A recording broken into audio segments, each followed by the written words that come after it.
Hello friends, welcome to my channel defence practice class. তো defence practice class চ্যানেলের তরফ থেকে তোমাদের সবাইকে স্বাগত। তো ফ্রেন্ডস, প্রত্যেক দিনের মতো আজকেও চলে এসেছি আমরা একটি নতুন ভিডিও নিয়ে, এবং আজকের এই ভিডিওতে আমরা কিছু ইম্পর্ট্যান্ট প্রশ্ন আলোচনা করব, এবং এই প্রশ্নগুলো তোমাদের আপকামিং যেসব এক্সাম আছে সব এক্সামের জন্য মোস্ট ইম্পর্ট্যান্ট। তো ভিডিওটি তোমরা প্রথম থেকে শেষ পর্যন্ত দেখো এবং লাস্টে কমেন্ট করে জানাবে তোমাদের ভিডিওটি কেমন লাগলো। তো চলো শুরু করা যাক। তো ফ্রেন্ডস, আজকের ভিডিওর আমাদের ফার্স্ট প্রশ্ন দেখো, নেপালের গন্ডক নদী নিম্নলিখিত কী নামে পরিচিত?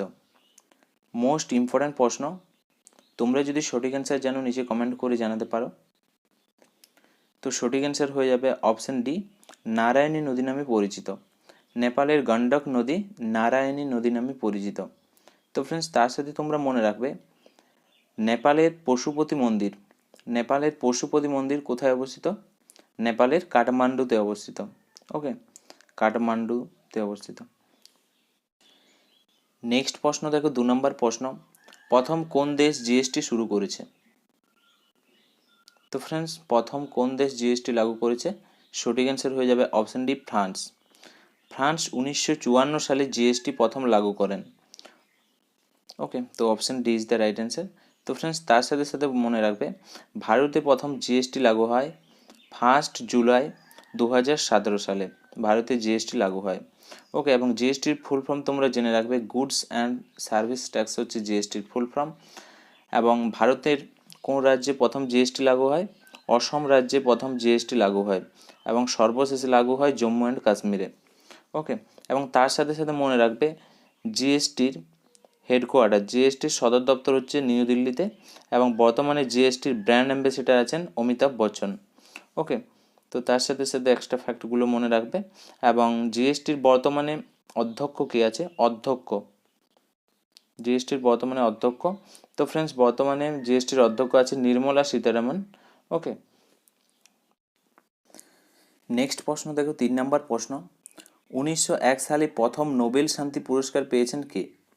1901 সালে প্রথম নোবেল শান্তি পুরস্কার পেয়েছেন কে? তো ফ্রেন্ডস, সঠিক অ্যান্সার কী হবে? রাইট অ্যান্সার হয়ে যাবে অপশন সি, উপরের দুইজন, বোথ। ওকে, তো হেনরি ডুরান্ট ও ফ্রেডেরিক পেসি এই দুইজন ব্যক্তি 1901 সালে প্রথম নোবেল শান্তি পুরস্কার পেয়েছেন। ওকে, তো সঠিক অ্যান্সার হয়ে যাবে এখানে অপশন সি। তো ফ্রেন্ডস, তোমরা মনে রাখবে হেনরি ডুরান্ট রেড ক্রসের প্রতিষ্ঠাতা। ওকে, এবং এখান থেকে তোমরা মনে রাখবে রেড ক্রস দিবস পালন করা হয় 8ই মে, রেড ক্রস দিবস হিসাবে পালন করা হয়। ওকে, এবং তার সাথে তোমরা নিচে কমেন্ট করে জানাও 2019 সালে শান্তির জন্য নোবেল পুরস্কার কাকে দেওয়া হয়েছে 2019 সালে। তো ফ্রেন্ডস, তার সাথে সাথে তোমরা মনে রাখবে নোবেল শান্তি পুরস্কার কতগুলো ক্ষেত্রে দেওয়া হয়? 6টি ক্ষেত্রে নোবেল শান্তি পুরস্কার দেওয়া হয়। তো ফ্রেন্ডস, তার সাথে মনে রাখবে কোন বিজ্ঞানীর নাম অনুসারে নোবেল শান্তি পুরস্কার দেওয়া হয়? আলফ্রেড নোবেলের নাম অনুসারে নোবেল পুরস্কার দেওয়া হয়। তিনি ডায়নামাইট আবিষ্কার করেন 1867 খ্রিস্টাব্দে। ওকে, তো ফ্রেন্ডস, তার সাথে সাথে তোমরা মনে রাখো 2019 সালে আবি আহমেদ আলী নোবেল শান্তি পুরস্কার পেয়েছে 2019-এ। ওকে, তো তাহলে এই পয়েন্টগুলো মনে রাখবে। নেক্সট প্রশ্ন দেখো, 4 নম্বর প্রশ্ন, ইন্ডিয়া 2020 পুস্তকটি কে লিখেছেন?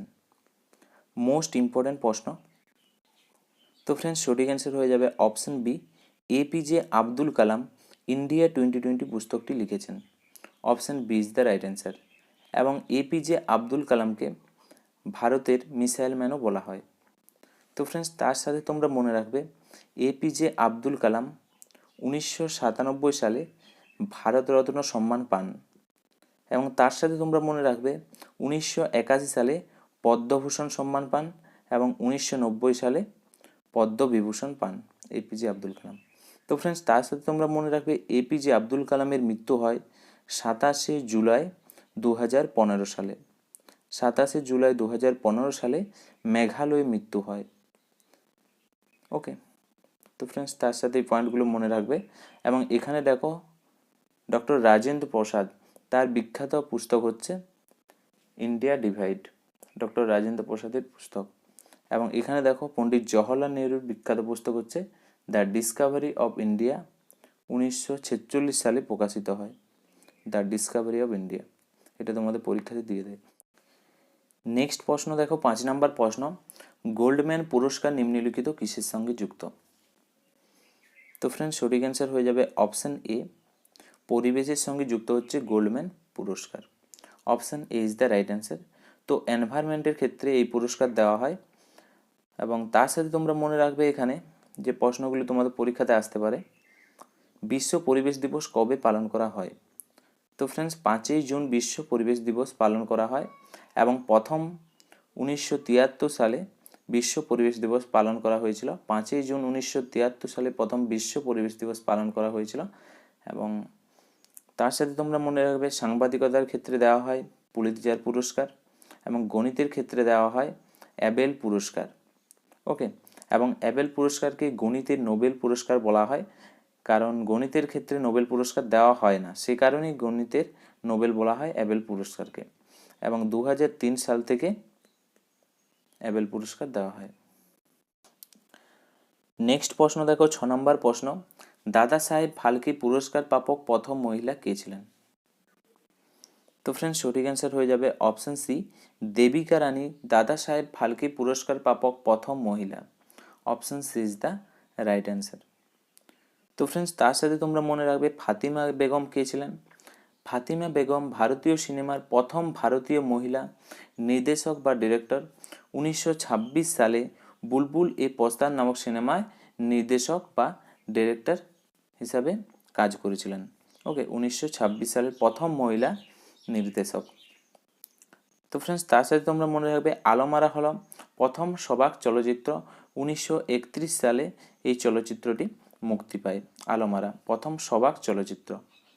এবং তার সাথে মনে রাখবে নার্গিস দত্ত প্রথম চিত্র তারকা যিনি রাজ্যসভার সাংসদ হিসাবে নির্বাচিত হন। তো ফ্রেন্ডস তার সাথে সাথে এক্সট্রা ফ্যাক্টগুলো মনে রাখবে, তোমাদের পরীক্ষার জন্য মোস্ট ইম্পর্টেন্ট। নেক্সট প্রশ্ন দেখো, 7 নম্বর প্রশ্ন, গৌতম বুদ্ধ কোথায় তার প্রথম উপদেশ দিয়েছেন? তো ফ্রেন্ডস এখানে 4টি অপশন দেওয়া আছে, সঠিক অ্যান্সার হয়ে যাবে অপশন সি, সারনাথে গৌতম বুদ্ধ তার প্রথম উপদেশ দিয়েছিলেন। Option C is the right answer, Sarnath. তো ফ্রেন্ডস তার সাথে তোমরা মনে রাখবে কুশীনগর, গৌতম বুদ্ধের মৃত্যু হয় কুশীনগরে 483 খ্রিস্টপূর্বাব্দে। ওকে, তো ফ্রেন্ডস তার সাথে মনে রাখবে বৌদ্ধগয়া, বৌদ্ধগয়ায় গৌতম বুদ্ধ তার জ্ঞানপ্রাপ্তি লাভ করেন বৌদ্ধগয়াতে। ওকে, এবং কপিলা বস্তু, নেপালের কপিলা বস্তুতে গৌতম বুদ্ধের জন্ম হয়। নেক্সট প্রশ্ন দেখো, 8 নম্বর প্রশ্ন, অশোক চক্র প্রাপক প্রথম মহিলা কে ছিলেন? মোস্ট ইম্পর্টেন্ট প্রশ্ন। তো ফ্রেন্ডস সঠিক অ্যান্সার হয়ে যাবে অপশন এ, নির্জা ভানুদ ছিলেন অশোক চক্র প্রাপক প্রথম মহিলা। Option A is the right answer, Neerja Bhanot.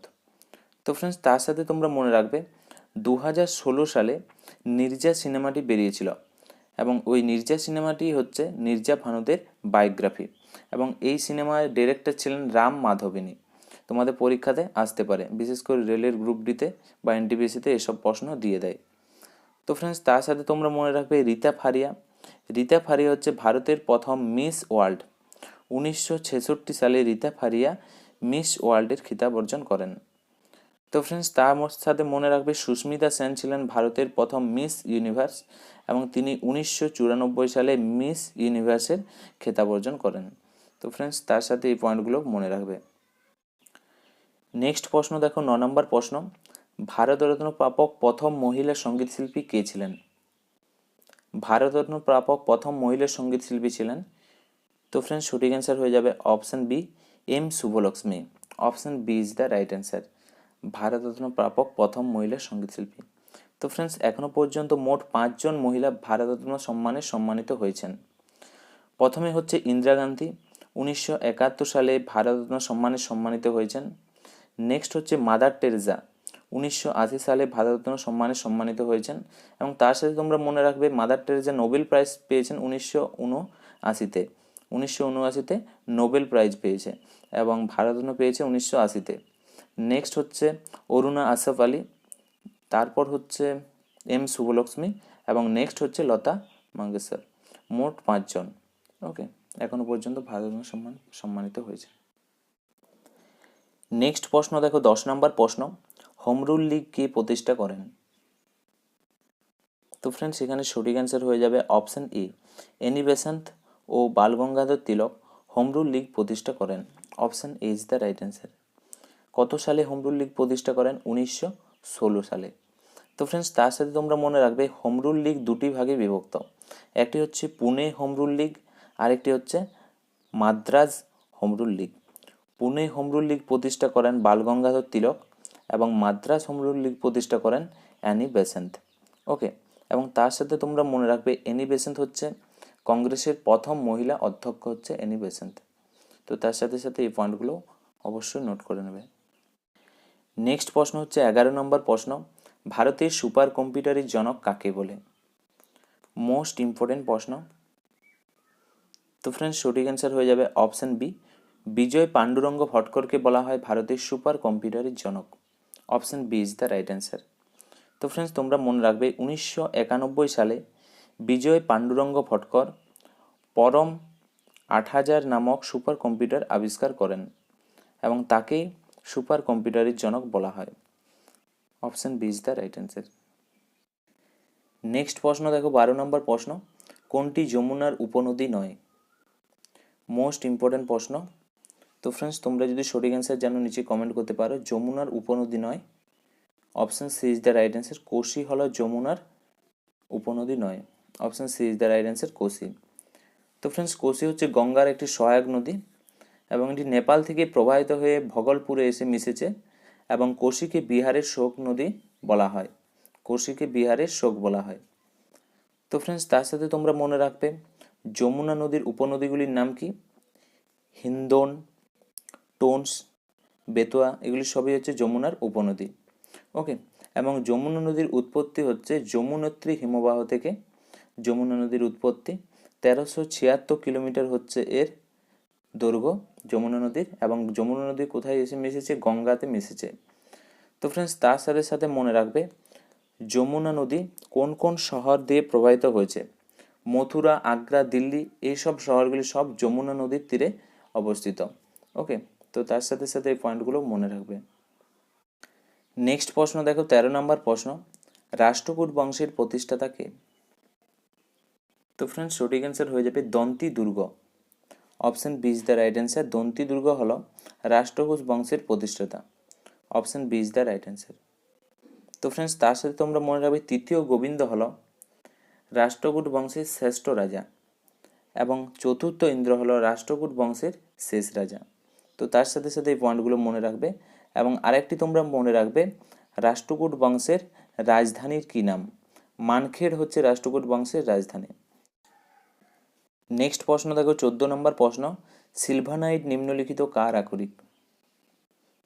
তো ফ্রেন্ডস, সঠিক অ্যান্সার হয়ে যাবে অপশন ডি, সোনার আকরিক হচ্ছে সিলভানাইট। ওকে, সোনা। তো ফ্রেন্ডস, আজকের ভিডিওর আমাদের লাস্ট প্রশ্ন এবং এই প্রশ্নটা তোমাদের জন্য। এই প্রশ্নের সঠিক অ্যান্সার তোমরা নিচে কমেন্ট করে জানাও। পিঁপড়ের হুলে কোন অ্যাসিড পাওয়া যায়? তো সঠিক অ্যান্সারটি তোমরা নিচে কমেন্ট করে জানাও। Tannic acid, uric acid, formic acid, lactic acid. সঠিক অ্যান্সার তোমরা নিচে কমেন্ট করে জানাও এবং এই প্রশ্নের সঠিক অ্যান্সার আমরা কালকের ভিডিওতে মেনশন করে দেবো। তো সঠিক অ্যান্সারটি অবশ্যই তোমরা নিচে কমেন্ট করে জানাও। তো ফ্রেন্ডস, আজকের ভিডিওটি তোমাদের কেমন লাগলো অবশ্যই তোমরা একটি লাইক এবং কমেন্ট করে জানাও এবং ভিডিওর প্রশ্নে কোথাও যদি তোমাদের ডাউট থাকে কমেন্ট করে জানাতে পারো। ওকে, এবং আজকের ভিডিওর প্রশ্নপত্র যদি পেতে চাও আমি টেলিগ্রাম চ্যানেলের লিঙ্ক দিয়ে দেবো ডিসক্রিপশনে, সেখান থেকে গিয়ে তোমরা পিডিএফটি পেয়ে যাবে। তো ফ্রেন্ডস, আজকে আমরা ভিডিওটি এখানেই শেষ করছি। Thank you for watching. Jai Hind, Jai Bharat, Bande Mataram.